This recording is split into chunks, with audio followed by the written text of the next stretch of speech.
listen. Do y'all want to go to the bed? Y'all want to go to the band. Silver spoon. I ain't never ate with that day a day in my life. Nigga, you did have a silver spoon. I don't want to be in these gates. I don't want to be in these gates. I want to be outside in the neighborhood. That's why I want to be over there. You're capping. You capping. You capping. I know. I know you capping. I know you. I know you. I know you. I know you. Shut up. Shut I up. know you. Y'all know me. You know I stand on business. You know I stand on business. You are embarrassing yourself and your family, nigga. You embarrassing yourself. You are embarrassing yourself. You are embarrassing yourself. Hey, What is you talking about? get off me, nigga. Man, get off me, nigga. Well, you can't do nothing with me. Shit you can do with me. What's good, guys? It's your boy J Smitty, J Smitty Conversations. I'm tired. I've been whipping and grinding all day, but I had to make this video. I had to respond to this video. I wanted to respond to the situation with T.I. and his son King. From my understanding, it looks like King is having an identity crisis. He wants to be hood. He wants to be a thug for whatever reason. He wants to be from the street. I think a lot of these young men, because they listen to rap and because they, they like when you look at, the little Dirks of the world, the little Babies of the world, the Dub Babies of the world, or all these other, quote unquote gangster rappers, it's looking like the life. It's basically like a movie. You're hearing these raps sound good. These guys done shot up 20 people. They never got robbed. They never, they're doing this and that. They never snitch and they never do anything. It's basically like watching Power or something, right? I'd be lying to you if I tell you I don't listen to rap music. Well, I didn't grow up off of Jay-Z. I didn't grow up off of DMX. I didn't grow up off of Jeezy, Gucci Man. I grew up off of that stuff. Luckily, I made some mistakes, but bounced back quick, and I had good people around me to kind of deter me from that. I was able to put my face in books and put my face in sports, and even though I grew up in the hood and I've seen some things, there are good individuals that are in the hood, and if you can find those good individuals in the hood and link up with them, you can make it out of those type of situations. When I seen that video with T.I. and how his son was just talking at me, Why y'all doing that to me? Y'all know me. You know I stand on business, he doesn't know of what he speaks. He lacks the wisdom, and he's lost. There's statistics and studies out there that show that young individuals' minds, they're not really developed. They're not really developed to, an individual turn 25, and I agree with that. Because like I'm dealing with that now. I have a 17-year-old, and my son, I love him. He's a great kid, but I feel like sometimes he struggles with that identity. And I think it's normal for a lot of young individuals who are trying to figure it out to not really know who they are. And so they can go through some identity crises. They can go through some situations where, they want to be independent, they want to be their own person, and they don't really realize the blessings that they have. So I want to talk about this. So with T.I., it's tough because your kids get to a certain point, and I'm dealing with this now, and I want to talk to anybody that's dealing with a teenager. You go through stages when you're raising a child. You go through the raising period where hopefully you're instilling your child with as much knowledge, with as much wisdom as possible, where they can start making good choices and decisions. Once they start getting past maybe 15, 16, then you switch from raising mode to preparation mode. And there can be a sense of urgency when it comes to preparation mode. I know with my son, he's 17. And so sometimes, I'm being honest, sometimes I have, I'm anxious. And I feel like, I got to give him all the information. And sometimes that can be overwhelming to my son. I have to learn that. I want to prepare my son. And I feel like it's a time frame or like a lack of time. I feel like I'm running out of time, like a shot clock, where I got to hurry up. And he's about to be 18 soon. I got to hurry up and give him the game because he's going to be on his own. I don't have that grasp. I don't have that control anymore. He's going to be kind of, not saying he's going to be on his own, but like at 18, legally, he can make his own choices and decisions. I can't really force my son to do anything. So I heard T.I. say this once. Stop hitting me and getting in my comments, telling me what to tell King, okay? I know my son. Think I ain't spoke to my son? Think I ain't told my son, his mama, and his grandmamas? His going to prison. Ain't no way around it. Ain't nothing I'm gonna be able to do about it. Can't nobody stop it but him. You know what I mean? I've already had the conversation. I've already made my peace with it. Cause I know that energy. I was that energy. I know exactly how it's gonna turn out, man. King's a good kid, chasing after the wrong. And, you know, I trust in God to deal with it the way that he see fit. You know what I mean? It ain't really shit else out. You know, he done got all the whippings, he done got the punny, he done did it, he done, you know, did everything as a child you could do to him. I mean, life is gonna teach him all the lessons that he need to know. He gave his son all the discipline, all the whippings, you know, all the punishments. And now it's up to life to kind of teach his son a lesson. And that hit hard for me because honestly, that's the truth. Where my son, he's a good kid. And I think sometimes as parents, we want perfection out of our kids. And sometimes it could be insecurities within ourselves where it's like, yo, I don't want my son to make the same mistakes I made. And it's looking like he's about to make that mistake. So I jump on him to try to deter him from doing that. And it comes off as I'm lecturing him and he shuts down. And what I noticed just through my line of work is that kids are egocentric. They have inward emotions, which means when they go through things, a lot of times children don't really know how to articulate their emotions. To be honest, a lot of adults don't know how to articulate their emotions and express themselves, right? And so it's tough because I don't know what T.I.'s son is going through. I can just imagine. I have friends who are celebrities, not A-listers, you know, but I got a couple C-lister friends. And even them, they go through some crazy things sometimes where they got to constantly put on this act of perfection, or they're constantly underneath a microscope or the spotlight where they can't make mistakes. Also, I can just imagine where maybe you have to live underneath your dad's shadow. T.I. is arguably one of the greatest rappers of all time. You know, I grew up under T.I. You know, I was a huge fan of T.I. You know, I was a big fan of Lil Wayne too. Lil Wayne was my guy, but T.I. was right there. You know, he raised the level of expectation. He kind of had raised the ladder. I don't know if that's the right term for it, but he basically, you know, he set the bar. That's what I'm looking for. T.I. basically, he set the bar for like success in that household. And I think maybe King could maybe feel undermined, or he's trying to find his identity, or maybe he just wants to be his own man. But I think he's going about it the wrong way. I need my career to start now because if it don't start now, then I'm gonna be rushing to get it later. You a child. But there's childs out there making more money than me. You don't understand. You got I want to make a name for myself. I don't want to. You gotta stop him. Quit babying him. Let him go through it. That's part of the journey. You can't do it for him. His mama can't do it for him. His mama can't do it for him. Neither can I.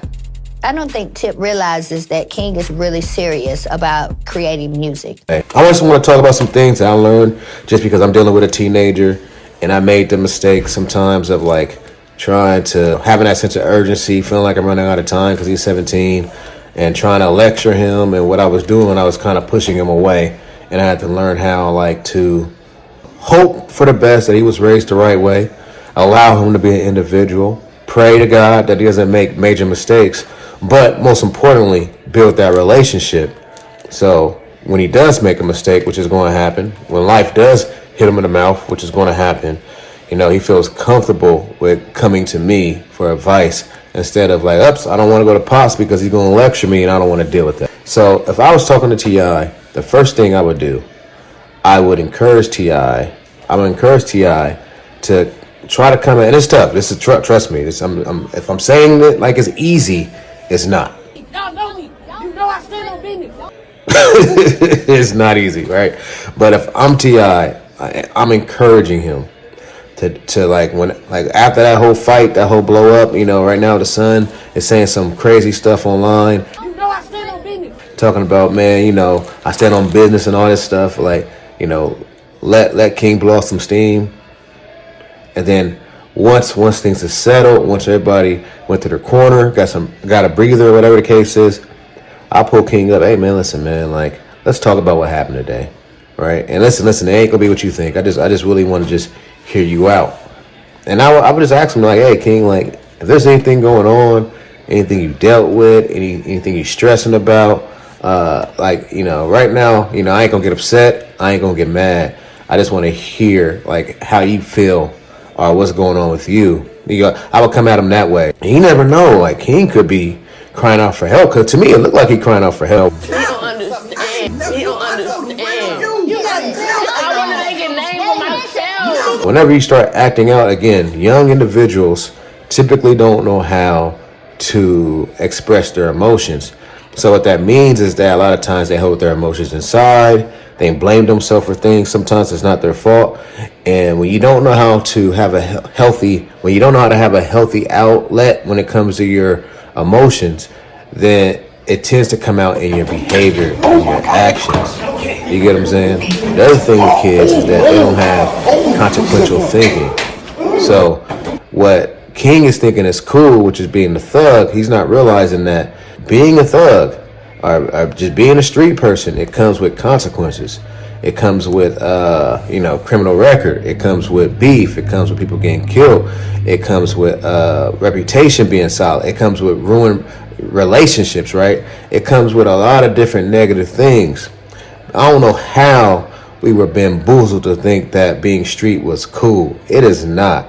It is not. I tried being a street dude. And the only thing it made me have is struggles. I struggled with getting a job because I had a criminal record. You know, I struggled with beefs. Had to had to look over my shoulder. And I thank God that I got out of that situation and I was able to expunge my stuff and I was able to move forward. There's nothing cool about being street. And that's what I try to talk to my son about.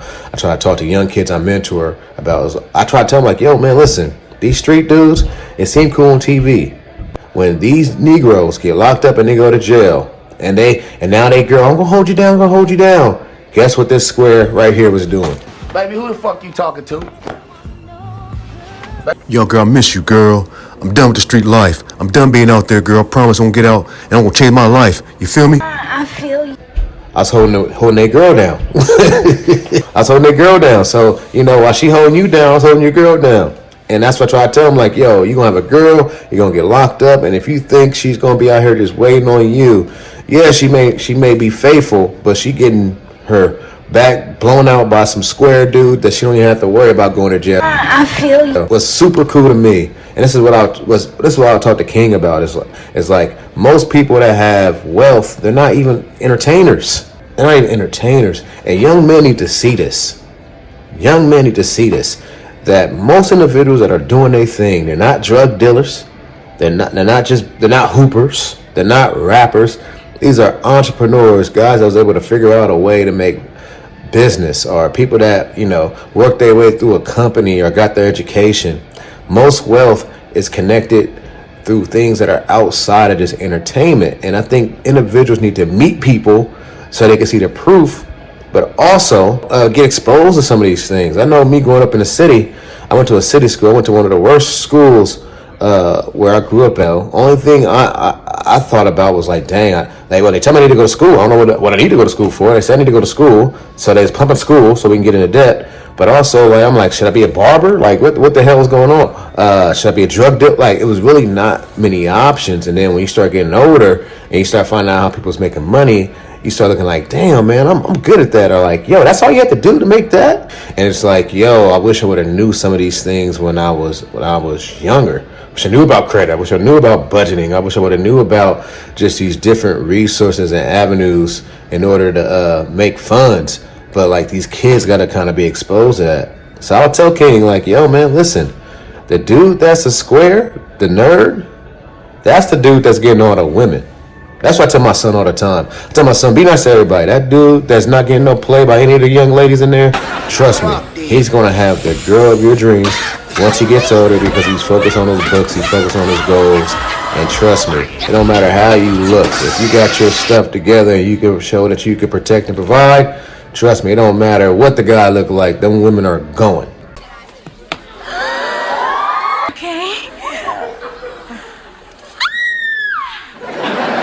Would you like to dance? Oh, of course. But later. It's nice to know that you remain.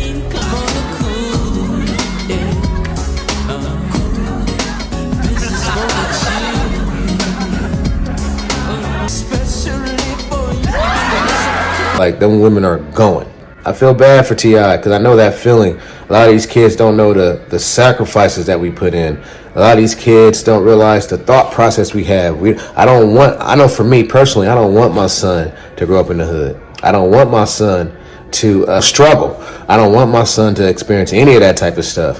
And you know who wants their kids to struggle like them? No one. And sometimes it's good to have a struggle, because by having struggle, you appreciate what you work for. So us as parents, we're like, yo, man, like for instance, if your kid is going to private school, my son goes to private school, doesn't appreciate it. My son's getting some of the best education, doesn't appreciate it. My son, as soon as he turned 16, had a car. It was just like, these are just things for him because he's used to it. It's just like, these are givens. These are things that I'm supposed to have. And I'm telling him like, yo, man, like, I had to bust my ass to get a car. I remember my first car, it cost $500 and it was a Taurus. And the only door on the Taurus that worked was mine. And that car was a piece of crap, but I was so happy because I grinded my ass off and I got it. And with him, as soon as he turned 16, hey, here you go, look what's in the driveway, it's a car. As parents, I think we got to find that healthy balance, and it's not easy to do, but we have to figure out a way where we can make it easier on our kids, but still keep our kids humble and realizing that money don't grow on trees. And also realizing that outside of this household, we love you, but outside of this household, this world is brutal. They don't care if your last name is Harris, right? Like T.I.'s last name is. They don't care if your last name is Smith, like me, Smitty, right? They don't give a damn. This world is ruthless. And so you have to understand that nothing is owed to you. Nothing is owed to you, and there's no handouts in life. We as parents got to be careful with making sure that we're raising our kids, but we're not enabling our kids. This is going to suck, but we have to just let our kids have their consequences. And you got to hope and pray that what you have discussed with your kid registers. You got to hope and pray that whatever that kid has to figure out on their own, that it doesn't destroy them, that it makes them stronger. And you have to build that relationship for when they do hit their head, they're comfortable and willing enough to come back to you. A lot of shit that, my mom told me, my dad taught me, is like sometimes it comes back to me in pieces. And I was like, damn, I forgot about that. And mom taught me about that. No matter what, speak truth into your kid. I'm telling you, it will register at the right time. That's it, man. King, get it together. T.I., be patient with them. One of the hardest things you can do is to be a parent. All right, so I'm tired, guys. I'm ripping and running through these properties. I'm about to get ready to go home, go to sleep, but you guys take it easy, and I'm out. Peace.